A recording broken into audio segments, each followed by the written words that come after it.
उदयपुर के city palace में 300 वर्षों से टूटा रिश्ता फिर जुड़ता नजर आया। दरअसल 5 गांव के राजपुरोहितों ने सिटी पैलेस से दूरी बना दी थी, लेकिन लक्ष्यराज सिंह मेवाड़ की पहल से ये रिश्ता फिर जुड़ गया।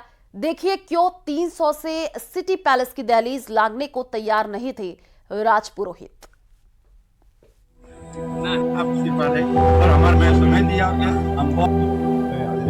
भावुक कर गया राज परिवार का बुलावा। गिले शिकवे भुलाकर खिंचे चले आए। लक्ष्यराज सिंह ने दिया वचन, बहाल होगी परंपरा, खुशहाल होंगी बहन बेटियां।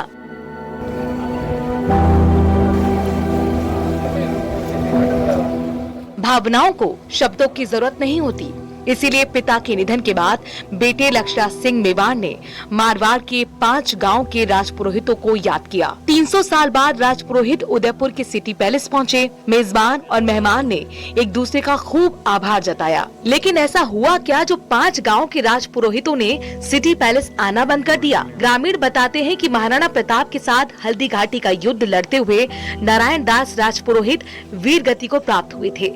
उनकी वीरता और बलिदान के सम्मान में महाराणा ने उनके वंशजों को 5 गांव जागीर में दे दिए। इन गांवों की बहन बेटियां हर साल सिटी पैलेस में राखी भेजती और बदले में चूंदड़ी पाती। ये परंपरा लंबे समय तक चली, लेकिन अचानक महल ने बहन बेटियों की सुध लेनी बंद कर दी। बंट के भाई हैं और सभी ब्राह्मण के रूप में खेती का काम करते हुए आगे बढ़े।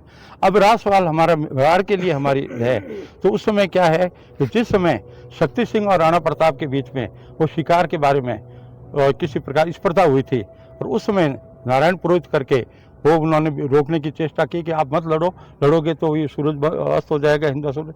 तो उन्होंने फिर कहा था, पुरोहित मुथो मारी जियो, राणा भाया राड़, शक्ति सिंह सोगन सठे मुथा तजी मेवाड़। और उसके बाद समय के साथ संप्रत की दी शक्तियां बड़े बड़े बीजल बाढ़। बुजुर्गों ने भी बहन बेटियों को वचन दे दिया कि जब तक बुलावा नहीं आएगा गांव का कोई राजपुरोहित सिटी पैलेस नहीं जाएगा। बुलावा नहीं आने पर यह परंपरा धीरे धीरे खत्म हो गई। लक्ष्यराज सिंह मेवाड़ ने इस परंपरा को दोबारा शुरू करने की सोची। इसमें कोई संदेह नहीं कि इतने वर्षों का जो है वो दूरियां जरूर रही, पर ऐसे वक्त के ऊपर सब लोग वापस एकत्रित हुए हैं। धन्यवाद जो है वो शायद सबसे बौना शब्द होगा, पर मेरे को, मेरे परिवार को ऐसे वक्त के अंदर सांत्वना दी, हिम्मत दी। मैं सभी का जो है वो बहुत बहुत आभार व्यक्त करता हूं। और हम दोनों परिवार लोगों ने जो है अभी बात करी है कि जो है अब वापस इन दूरियों को जो है वो बीच में कभी नहीं आने देंगे। लक्ष्यराज सिंह मेवाड़ ने टेलीफोन के जरिए इन गांव के लोगों को सिटी पैलेस आने का आमंत्रण भेजकर 300 सालों से ठहरी परंपरा को पुनः जीवित करने की पहल की।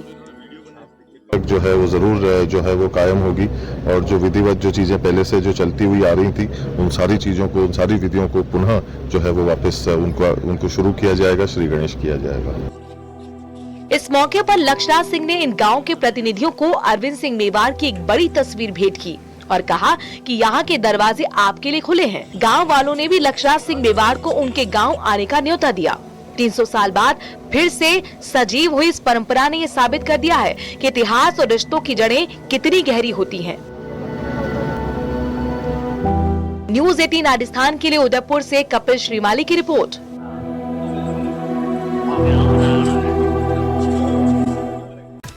सीएम भजनलाल शर्मा भीलवाड़ा दौरे पर रहेंगे। सीएम करीब आपको बता दें कि 12 बजे भीलवाड़ा पहुंचेंगे, जहां सीएम MLV कॉलेज में सुशासन दिवस पर राज्य स्तरीय समारोह में शामिल होंगे।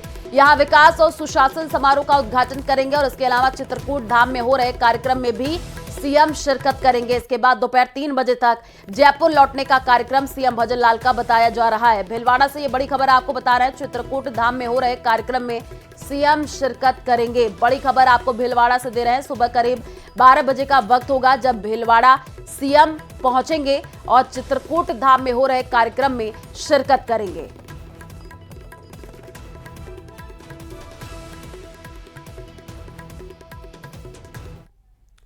और आज राजस्थान हाईकोर्ट को 4 नए जज मिलने वाले हैं, जिन्हें सुबह 10 बजे आज पद और गोपनीयता की शपथ दिलाई जाएगी। हाईकोर्ट मुख्य पीठ में शपथ ग्रहण समारोह होगा, जहां मुख्य न्यायाधीश MM श्रीवास्तव शपथ दिलवाएंगे, जहां अधिवक्ता कोटे से आनंद शर्मा, सुनील बेनीवाल, मुकेश राजपुरोहित और संदीप शाह शपथ लेने वाले हैं। तो जोधपुर से ये बड़ी खबर आपको बता रहे हैं। आज हाई कोर्ट को 4 न्यायाधीश मिलने जा रहे हैं। अधिवक्ता कोटे से आनंद शर्मा और सुनील बेनीवाल, साथ ही साथ मुकेश राजपुरोहित और संदीप शाह का नाम है, जो कि आज शपथ लेंगे। 10 बजे मुख्य पीठ में शपथ ग्रहण समारोह होना है।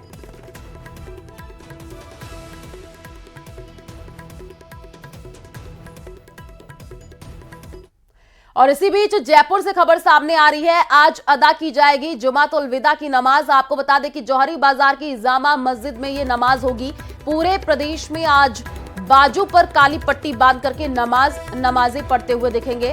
वक्फ अमेंडमेंट बिल के विरोध में यह फैसला किया गया है। All India Muslim personal law board के आह्वान पर यह फैसला लिया गया है। पहली बार आपको बता दें कि होगा ऐसा कि जमातुल विदा की नमाज में इतने बड़े विरोध का आह्वान किया गया है। पर्सनल लॉ बोर्ड ने अपील की है सभी शांति से अपना विरोध दर्ज करें, कहीं भी कोई विरोध या प्रदर्शन ना किया जाए।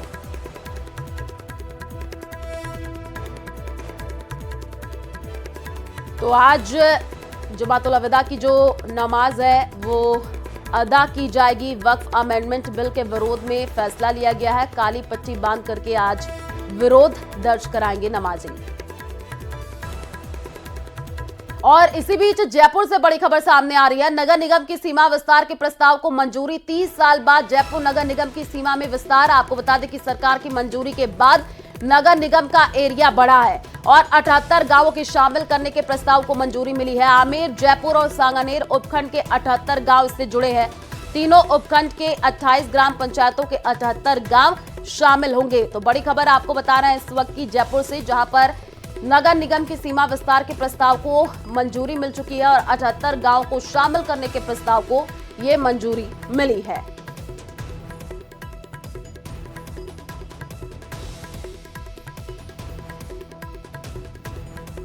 अलवर से धमकीबाज अरेस्ट हुआ है। आपको बता दें कि पूर्व एमएलए जयराम जाटव और उनके बेटे को धमकी दी थी। जयराम जाटव और उनके बेटे को जान से मारने की धमकी मिली थी। पुलिस ने आरोपी को जयपुर के जगतपुरा से गिरफ्तार कर लिया है।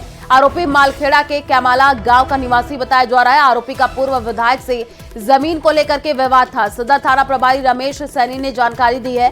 पूर्व विधायक जयराम जाटव के बेटे राजेंद्र ने थाने में मामला दर्ज कराया था। आपको बता दें कि उसे व उसके पिता को व्हाट्सएप कॉल के जरिए जान से मारने की धमकी दी थी। पुलिस ने तत्परता दिखाते हुए आरोपी राजवीर उर्फ बंटी निवासी कैमाला का बास मालाखेड़ा हाल निवासी जगतपुरा को गिरफ्तार कर लिया है। डॉक्टर निवासी शालीमार ने रिपोर्ट दी थी कि मेरे मोबाइल पर व्हाट्सएप से एक व्यक्ति का कॉल आया जिसने कहा कि 15 दिन में तेरे या तेरे पिताजी को गोली मार देंगे। उस रिपोर्ट पे हमने उस मोबाइल नंबर को ट्रैक किया और ट्रैक करके उस आरोपी तक पहुंचे। आरोपी का नाम है बंटी उर्फ राजवीर उर्फ बंटी, पिताजी का नाम रामस्वरूप, निवासी केमलागाबाद मालाखेड़ा का है और वर्तमान में जगतपुरा में रहता है। वो अपने घर पे जूस उसकी दुकान करता है। उसको हमने डिटेन किया और शांति भंग में श्रीमान एसडीएम साहब अलवर के पेश किया है। क्या प्रथम दृष्टया क्या मामला सामने आया, मतलब क्या बताया कि धमकी दी? आरोपी ने बताया था आपको हमारा कोई जमीन का प्रकरण है। इस प्रकरण में इस संबंध में हम जांच कर रहे हैं, तो कितना सही बोल रहा है कितना झूठ बोल रहा है। और ज्यादा जानकारी के लिए संवाददाता नितिन हमारे साथ जुड़ चुके हैं। नितिन, क्या कुछ अपडेट है पूरे मामले को लेकर के, क्योंकि कल भी हमने खबर दिखाई थी व्हाट्सएप कॉल के जरिए धमकी मिली थी और एसपी ने आश्वासन दिया था कि जल्द से जल्द पकड़ लिया जाएगा। अब आरोपी को पकड़ा गया है, क्या कुछ इसने बताया? तो देखिए ये तस्वीर आपको टीवी स्क्रीन पर दिखा रहा है। ये आरोपी राजवीर मालाखेड़ा के कैमाला गांव का ये जो निवासी बताया जा रहा है, इसकी गिरफ्तारी हो चुकी है और आरोपी का पूर्व विधायक से जमीन को लेकर के विवाद था और इसी के चलते इसने व्हाट्सएप कॉल के जरिए पूर्व एमएलए जयराम और उनके बेटे को जान से मारने की धमकी दी थी।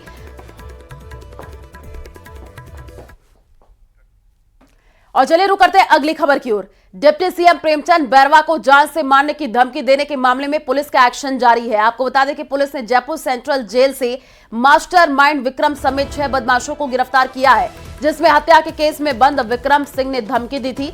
दरअसल जेल में बंद विक्रम सिंह पर 3 लाख का कर्ज हो गया था और कर्ज न चुका पाने के कारण जयपुर जेल से दूसरी जेल में शिफ्ट होना चाहता था और ऐसे में विक्रम सिंह ने 3 दिन पहले जयपुर जेल की बैरक नंबर 9 से फोन करके उप मुख्यमंत्री को जान से मारने की धमकी दी और पुलिस ने विक्रम को जेल में मोबाइल और सिम उपलब्ध करवाने वाले 3 बंदियों को भी गिरफ्तार कर लिया है।